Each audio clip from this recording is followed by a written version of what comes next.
Assalamualaikum warahmatullahi wabarakatuh. Selamat pagi pemirsa Trans7. Khazanah Ensiklopedia Islam Dunia pagi ini kembali hadir ke hadapan Anda untuk berbagi informasi Islami. Semoga menginspirasi dan menjadi motivasi aktivitas Anda hari ini. Pemirsa Khazanah, ada peristiwa-peristiwa yang menggelitik menjelang terjadinya kiamat. Peristiwa itu patut diketahui agar menjadi pelajaran bagi kita. Seperti apa peristiwa-peristiwa menjelang terjadinya kiamat itu? Pemirsa Khazanah, di akhir zaman nanti Nabi Isa alaihissalam diturunkan Allah kembali ke muka bumi. Di tangannya lah Dajjal yang telah menyesatkan manusia di muka bumi dapat dihentikan. Dan dia mati di tangan Nabi Isa alaihissalam dalam perang besar yang disebut dengan Malhamah Al-Kubra.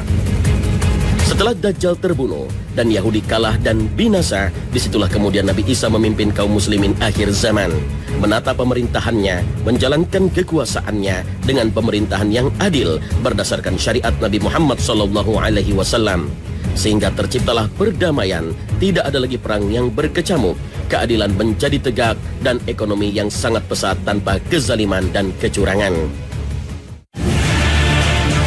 Lalu kenyamanan itu pun kembali bergolak setelah Allah Subhanahu wa Ta'ala mengizinkan manusia-manusia yang dimurkai, Ya'juj dan Ma'juj, turun ke muka bumi setelah dikurung oleh Zulkarnain.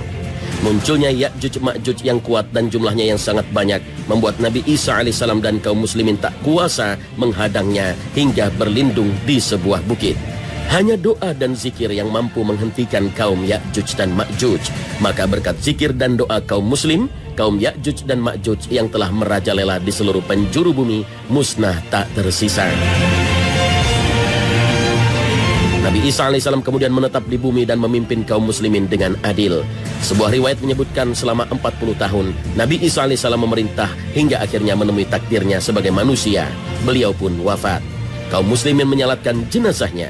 Dan menurut satu riwayat bahwa jenazah Nabi Isa alaihissalam dikebumikan berdekatan dengan Nabi Muhammad SAW di Madinah. Tak berapa lama kemudian Allah Subhanahu wa Ta'ala telah mengirimkan angin lembut ke seluruh penjuru bumi. Maka seluruh orang mukmin di muka bumi meninggal dunia.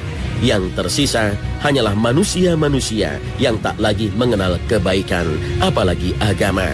Rasulullah SAW bersabda, kemudian Allah melepaskan angin dingin yang berhembus dari Syam. Maka tidak ada seorang pun dari manusia yang beriman kecuali dicabut nyawanya. Sehingga yang tersisa hanya manusia jahat yang tidak memiliki keimanan. Mereka tidak tahu mana yang baik dan mana yang buruk. Hingga setan muncul dan berkata, mengapa kamu tidak memenuhi seruanku saja? Mereka menjawab, apa yang kamu perintahkan kepada kami? Setan memerintahkan kepada mereka untuk menyembah berhala. Maka mereka pun mengikuti saran tersebut. Sedangkan mereka berada dalam kehidupan yang serba kecukupan. Kemudian hari kiamat pun datang. Hadis riwayat Muslim dan hadis riwayat Ahmad. Dari hadis ini dapat diketahui sifat-sifat orang yang mengalami kiamat. Bagaimana Allah memberikan kenikmatan yang melimpah ruah kepada mereka. Seluruh orang-orang beriman, sekalipun keimanannya hanya sebiji sawi, semuanya dimatikan. Hal ini merupakan keagungan rahmat dan anugerah Allah bagi kaum mukmin. Nabi SAW juga menyebutkan, ilmu dan Al-Quran diangkat oleh Allah Subhanahu wa Ta'ala. Ka'bah yang disucikan dan menjadi kiblat kaum muslimin sejak Nabi Adam alaihissalam pun diangkat kesuciannya, diangkat keharamannya, dan Allah menghalalkan Ka'bah. Sehingga datanglah seorang dari Habasyah yang disebut Nabi SAW berjuluk Zu Suwaiqatain, atau sang pemilik dua betis kecil, karena kedua betis pria ini kecil dan kurus. Dia datang dan menghancurkan Ka'bah. Rasulullah SAW menjelaskan, Ka'bah akan dihancurkan oleh Zu Suwaiqatain dari Habasyah. Ia akan mengambil perhiasan-perhiasan Ka'bah dan menurunkan kiswahnya. Seakan aku melihatnya. Ia seorang yang botak dan pincang dan menghantam Ka'bah dengan sekop dan linggisnya. Hadis riwayat Ahmad. Dengan demikian, yang tersisa di muka bumi hanyalah orang-orang yang tidak mengenal kebaikan dan agama. Mereka inilah seburuk-buruk manusia. Dan manusia seperti itulah penduduk bumi terakhir yang akan menghadapi kiamat. Saat manusia tak lagi mengenal kebaikan dan agama, saat itulah detik-detik kiamat terjadi. Hingga akhirnya muncul sebuah api dari tanah Aden di Yaman. Api ini menggiring seluruh umat manusia menuju mahsyar. Semua orang ketakutan dan berusaha menghindar. Tapi tak ada seorang pun yang bisa lolos dari giringan api ini. Namun sebuah riwayat yang sahih menyebutkan ada 2 orang laki-laki dari Muzayyanah yang luput dari giringan api. Saat itu keduanya lari ke gunung menjauhi keramaian. Setelah itu keduanya turun dari gunung, tapi mereka mendapati daerahnya kosong, tak seorang pun terlihat. Mereka pun menuju Madinah, tapi di Madinah juga tak tampak seorang pun. Seorang di antara keduanya lalu mengatakan, mungkin orang-orang sedang berada di dalam rumah. Namun setelah didatangi, semua rumah-rumah penduduk kosong. Mereka berdua hanya menemukan rubah dan kucing di kamar-kamar rumah penduduk. Seorang lagi mengatakan, mungkin orang-orang sedang di pasar. Tapi setelah didatangi juga tak ditemukan seorang pun di sana. Akhirnya mereka berdua meninggalkan tempat itu hingga sampai di perbukitan. Di tempat itu keduanya bertemu dengan 2 malaikat. Kedua malaikat itu pun menyeretnya ke padang mahsyar. Padang mahsyar di sini bukanlah padang mahsyar tempat pengadilan Allah Subhanahu wa taala bagi semua manusia, tapi padang mahsyar dunia, tempat dikumpulkannya manusia sebelum kiamat terjadi. Lalu di manakah padang mahsyar dunia ini? Berdasarkan keterangan Nabi SAW, mahsyar berada di Baitul Maqdis, Palestina, kawasan yang dikenal dengan wilayah Syam. Inilah yang dijelaskan Nabi SAW dalam sabdanya.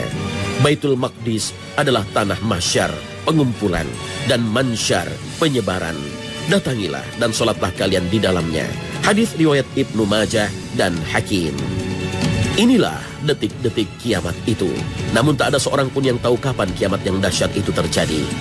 Nabi SAW, bahkan malaikat Jibril juga tidak tahu. Inilah kejadian yang dirahasiakan Allah Subhanahu wa taala. Nabi SAW hanya memberikan isyarat kiamat akan terjadi jika tanda-tanda besar ini terjadi dalam sabdanya. Rasulullah bersabda, sesungguhnya tanda-tanda kiamat pertama yang akan terjadi adalah terbitnya matahari dari tempat terbenamnya dan keluarnya seekor binatang kepada manusia pada waktu duha. Tidak diketahui secara pasti mana di antara kedua peristiwa ini akan terjadi lebih dulu. Tetapi yang jelas keduanya akan terjadi dalam waktu yang berdekatan. Hadis riwayat Ahmad, Muslim, Abu Daud, dan Ibnu Majah. Tak ada keterangan yang meyakinkan mana yang terjadi lebih dahulu. Apakah matahari terbit dari barat yang menandai ditutupnya pintu taubat, ataukah munculnya api dari Aden, Yaman yang menggiring manusia ke mahsyar. Namun sejumlah keterangan dari ulama terdahulu menyebutkan bahwa munculnya api dari Yaman yang menggiring manusia merupakan awal proses terjadinya kiamat. Wallahu a'lam.